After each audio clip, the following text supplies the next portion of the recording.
Mahasiswi di Makassar ajak pacar rampok dan bunuh nenek. Pembunuhan wanita lanjut usia berinisial Tarima 66 tahun di Makassar akhirnya terungkap. Ternyata, wanita berinisial TA 66 tahun tewas di tangan perempuan yang telah dianggap seperti cucunya sendiri. Pelaku yang berstatus mahasiswi Fakultas Hukum kampus swasta ini tidak beraksi sendiri, tetapi juga mengajak kekasihnya. Kini wanita berinisial FR alias Vivi 19 tahun dan kekasihnya berinisial MAS alias Asrul 19 tahun dibekuk oleh polisi tidak jauh dari rumah korban di Jalan Todopuli 18, Kecamatan Manggala, Kota Makassar, Sulsel, pada Rabu, tanggal 5 Juni tahun 2024. Pelaku berjumlah 2 orang laki-laki dan perempuan, merupakan mahasiswa, kata Kasat Reskrim Polrestabes Makassar Kompol Devi Sujana saat ekspose di Mapolrestabes Makassar, Kamis, tanggal 6 Juni tahun 2024. Dalam pengungkapan itu, polisi juga menyita barang bukti motor yang digunakan pelaku. Selain itu polisi menyita barang bukti emas dan juga uang tunai yang dibawa kabur pelaku. Devi mengungkap rencana pembunuhan telah dipersiapkan oleh FR sejak 2 pekan lalu. Sudah berniat membunuh 2 minggu sebelum kejadian, katanya. Diketahui 2 minggu sebelum kejadian, Vivi mengajak Asrul untuk membantunya menagih utang terhadap korban. Awalnya dia, Vivi, sampaikan ke pacarnya untuk membantunya menagih utang ke korban. Ini cuma iming-iming, Vivi, agar pacarnya mau ikut melakukan pembunuhan, kata Kasat Reskrim Polrestabes Makassar Kompol Devi Sujana saat ekspose, Kamis, tanggal 6 Juni tahun 2024. Vivi pun mengajak kekasihnya Asrul untuk melakukan pembunuhan pada Selasa, tanggal 4 Juni tahun 2024, pukul 1 WITA hingga pukul 3 WITA. Sebelum itu, sekitar pukul 23 WITA pada Senin, tanggal 3 Juni tahun 2024, Vivi dan Asrul bertemu di sebuah warung kopi. Di situ Vivi meminta Asrul untuk diantar ke rumah Thea. Jadi, Asrul ini mengantar Vivi ke rumah korban, namun Asrul disuruh pergi dulu. Vivi nanti menyuruh kembali ketika korban sudah tertidur, ujar dia. Sesampainya di rumah korban, Vivi pun nampak seperti biasa. Mengetuk pintu lalu korban membukanya tanpa rasa curiga karena memang pelaku kerap datang ke rumah tersebut. Sekitar pukul 2 WITA, Vivi memanggil Asrul untuk kembali datang karena korban sudah tidur. Ketika korban tidur, Vivi masuk ke dalam kamar. Di situ 2 pelaku membunuh korban, ungkap Devi. Devi bilang, Vivi dan Asrul menggasak uang tunai senilai 20 juta serta beberapa emas milik korban dan hasilnya pun digunakan untuk berfoya-foya. Hasil pencurian dibelikan sepatu oleh Vivi, lalu diberikan ke Asrul sebagai hadiah. Ada juga uang, emas belum dicek berapa beratnya. Disimpan di rumah kerabat pelaku, ujar dia.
Kejadian terjadi pada hari Selasa sekitar antara jam 1 sampai dengan jam 3 pagi.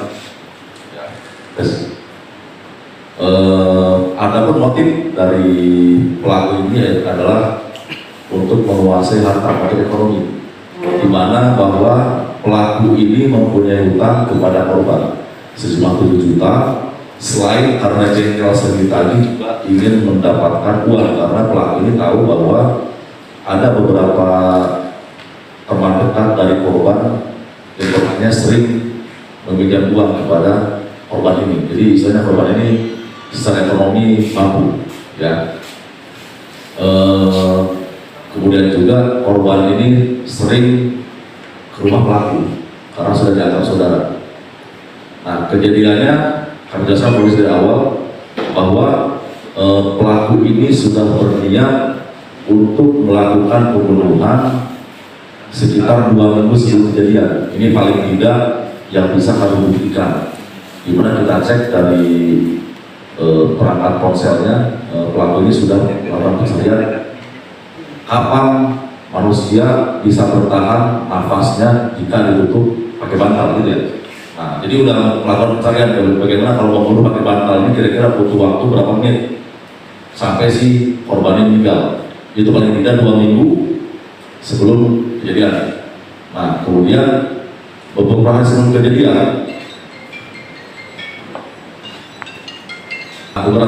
kejadian, pelaku ini ajak pacarnya untuk melakukan pembunuhan kepada korban. Awalnya disampaikan bahwa dia akan menagih utang dari orang tua pelaku yang dipinjam oleh korban sejumlah 40 juta, tapi ini adalah aslinya iming-iming aja agar si pacarnya mau ikut untuk melakukan pembunuhan, ya.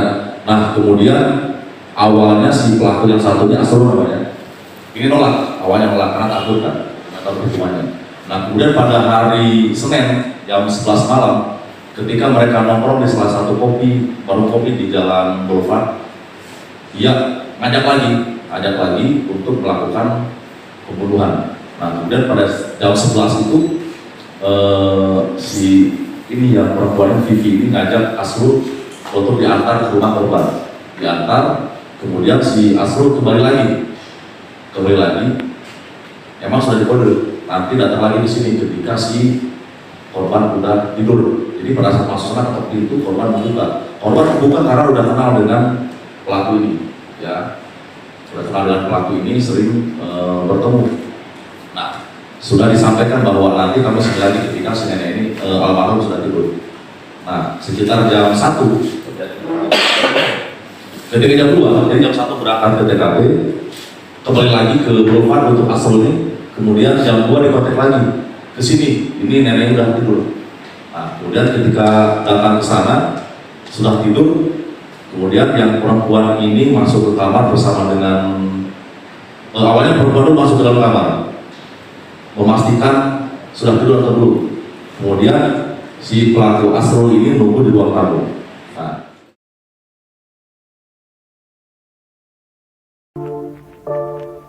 ternyata ingin kuasai harta, alasan cucu tega habisi nyawa nenek di Makassar, dibantu sang pacar saat beraksi. Terungkap motif pembunuhan perempuan lansia bernama Tarimah, 66, di dalam rumahnya, Jalan Todopuli 18, Kecamatan Manggala, Kota Makassar, Selasa tanggal 4 Juni tahun 2024 kemarin. Pelaku pembunuh Tarimah yang merupakan pengusaha sawit di Sulawesi Barat itu, rupanya orang dekat almarhum. Pelakunya ialah perempuan FS alias Vivi, 19 dan pacarnya, Fas alias Asrul. Keduanya ditangkap tim Jatanras Polrestabes Makassar di Komplek Pemda Nipa-Nipa, Kecamatan Manggala, Rabu kemarin. Keduanya merupakan mahasiswa Fakultas Hukum di salah satu kampus swasta ternama di Kota Makassar. Kasat Reskrim Polrestabes Makassar Kompol Devi Sujana mengatakan, pelaku utama dalam kasus itu adalah Vivi. Vivi, kata Devi, sudah dianggap keluarga dekat oleh almarhum, bahkan sudah dianggap cucu sendiri. Devi menjelaskan pembunuhan disertai perampokan itu nekat dilakukan Vivi karena terlilit utang terhadap korban. Motif pelaku ini adalah untuk menguasai harta, di mana pelaku ini mempunyai utang ke korban sebanyak 7 juta rupiah, ungkap Devi saat merilis kasus itu di Polrestabes Makassar, Jalan Ahmad Yani, Kamis tanggal 6 Juni tahun 2024 sore. Selain karena jengkel sering ditagih, pelaku juga ingin mendapatkan uang, sambungnya. Dalam pengungkapan itu, Polisi juga menyita barang bukti motor yang digunakan pelaku. Selain itu polisi menyita barang bukti emas dan juga uang tunai yang dibawa kabur pelaku. Hasil pendalaman polisi, pembunuhan ini diotaki oleh Vivi yang merupakan cucu korban sendiri. Sementara, Mas turut membantu saat Vivi menghabisi nyawa sang nenek. Pihak kepolisian menyebut, Vivi menghabisi nyawa korban dengan cara dibekap oleh bantal hingga dipukul berkali-kali menggunakan remote pendingin ruangan di bagian kepala. Sedangkan, Asrul membantu Vivi memegang tangan korban saat dibekap dengan bantal. Kasat Reskrim Polrestabes Makassar Kompol Devi Sujana mengatakan, pembunuhan ini sudah direncanakan Vivi sejak 2 pekan sebelum kejadian. Atas perbuatannya 2 mahasiswa Fakultas Hukum FH, di salah satu perguruan tinggi swasta ini dikenakan pasal berlapis, pasal 340 KUHP dan pasal 365 ayat 4 KUHP.